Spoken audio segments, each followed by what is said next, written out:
Bonjour à tous. Je suis Michel Ribeiro et je vous propose de réfléchir sur ce que nous nommons le malaise des banlieues. Je ne crois pas que ma traduction étymologique du mot banlieue soit exacte.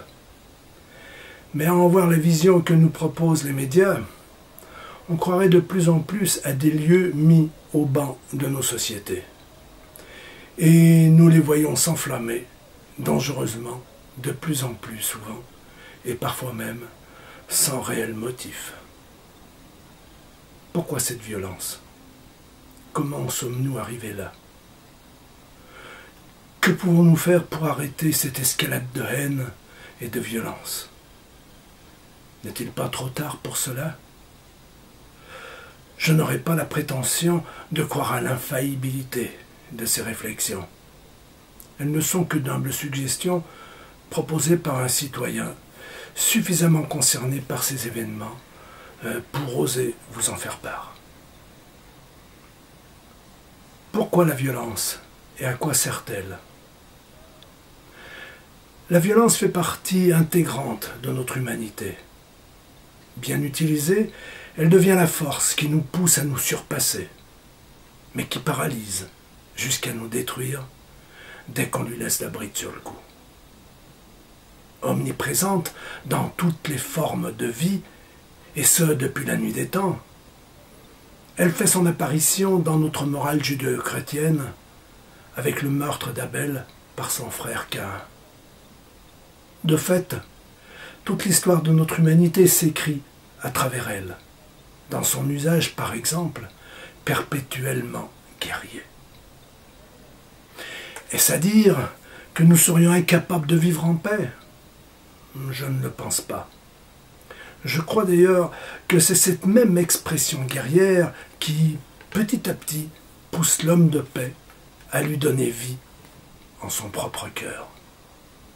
C'est pour cela que je m'efforce de garder en mémoire le lumineux avertissement de cet apôtre de la non-violence que fut Martin Luther King, et dont je rappelle ici des termes qui, sans être absolument exacts, en contiennent néanmoins la substance.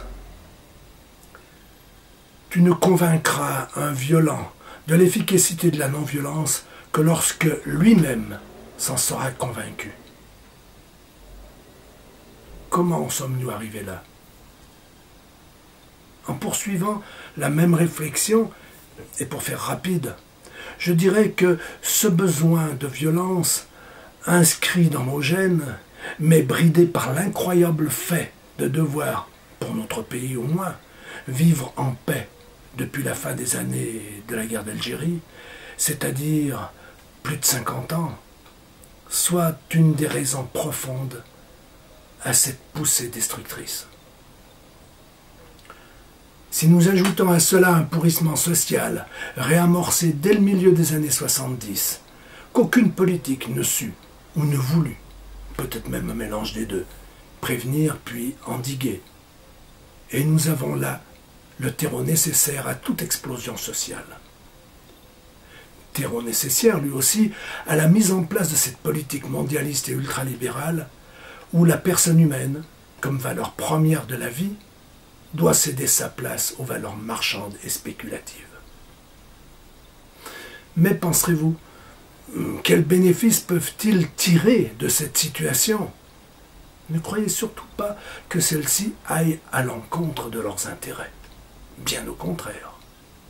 Jamais leurs bénéfices ne sont plus grands que lorsque des conflits armés. Si ces conflits étaient à leur désavantage, croyez-vous qu'ils auraient fait la guerre à l'Irak, en Afghanistan, en Libye, encouragé sournoisement les révoltes tunisiennes, égyptiennes, etc., et laissé pourrir la situation en Syrie? Comment? Mais en soutenant, plus ou moins implicitement, la mise en place et la survie de leurs dictateurs. Car ne l'oublions pas, bien des grandes fortunes actuelles se sont bâties sur les ruines humaines et matérielles de la Seconde Guerre mondiale. Si ruiner une nation, ou même un continent, avec l'Afrique par exemple, et aujourd'hui l'Europe, ne leur cause aucun état d'âme, pourquoi voudriez-vous qu'ils s'intéressent au sort des particuliers? Que pouvons-nous faire pour stopper cette escalade de haine, de violence et d'injustice? N'est-il pas trop tard pour cela? Je crois qu'il est encore temps, mais notre combat doit être personnel et politique en même temps. Je m'explique. Sur le plan personnel, pour cela, nous devons nous réaffirmer à nous-mêmes notre propre respect, notre propre valeur, humaine et non marchande. Nous ne sommes pas à vendre car nous sommes hors de prix. Sur le plan politique, nous devons, selon nos convictions, nos moyens physiques, intellectuels, spirituels ou matériels, réinvestir tous les champs d'action possibles, associatifs, culturels, syndicaux, politiques, etc., et même religieux, par notre présence active et responsable, afin d'y introduire, sans plus attendre, les germes spirituels et laïques d'une société plus humaniste. Nous devons nous réapproprier l'action politique, en obligeant, par une position active et ferme, de relance constante de nos idéaux sociaux, nos représentants politiques à être à l'écoute, constante et attentive, aux besoins réels de toutes les populations. Collaborer avec tous ceux dont l'action vise à l'élaboration d'une société meilleure. Les obliger, par exemple, par l'utilisation de sanctions électorales, à tenir leurs engagements et autres promesses électorales. Forcer les médias, par une utilisation judicieuse d'Internet, à retrouver la déontologie de leur profession, en arrêtant, par journalistes interposés, de faire le jeu des politiques libérales. Par exemple, le haro presque systématique sur ceux qui osèrent, puis voter non au référendum de 2005, ce qui concernait la Constitution européenne. Exemple de besoin urgent. Instaurer une prestation universelle décente et obligatoire pour tous dès la fin des études de 1 000 € mensuels. C'est fou? Pas plus que de savoir que les 200 familles les plus riches de la Terre se partagent aujourd'hui 47% de la richesse mondiale. Car, comme l'a écrit Henri Laborie dans son livre L'éloge de la fuite, l'homme est un être de désir. Le travail ne peut qu'assouvir des besoins. Rares sont les privilégiés qui réussissent à satisfaire les seconds en répondant aux premiers. Ceux-là ne travaillent jamais.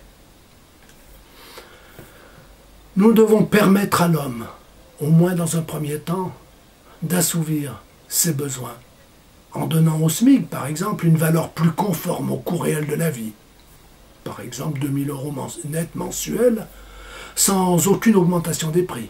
Car, à quoi sert-il de travailler pour ce salaire s'il ne peut m'offrir un minimum de superflu décent? Mais, direz-vous, ils sont feignants, ils ne veulent pas travailler. Je l'ai entendu des milliers de fois. Juste une simple réponse de Charles de Gaulle qui concernait le travail. La vie n'est pas le travail. Travailler sans cesse rend fou. Vous dites aussi, leur trafic paye beaucoup plus. Il suffit de voir les grosses voitures. Mais réfléchissez un peu. Le véritable salaire pour la majorité de ceux qui vivent de ces trafics mirifiques est d'innombrables séjours en prison avec toutes les joies assorties. Violence physique, viol et morale, soumission au plus fort, en plus de la privation de liberté, sans parler des règlements de compte de plus en plus nombreux, très souvent mortels, et j'en passe. Vous les enviez? Qu'attendez-vous pour faire de même?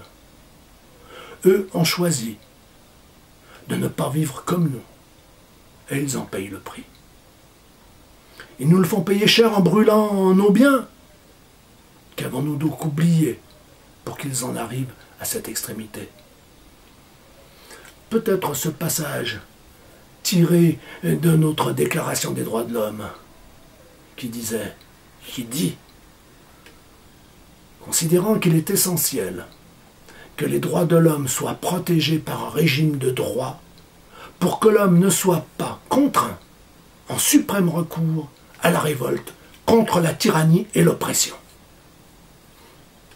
Je dirais qu'ils vivent leur révolte un peu trop violemment, et pas de la bonne manière, j'en conviens, alors que la nôtre nous étouffe de nos étourdissants et de nos assourdissants silences.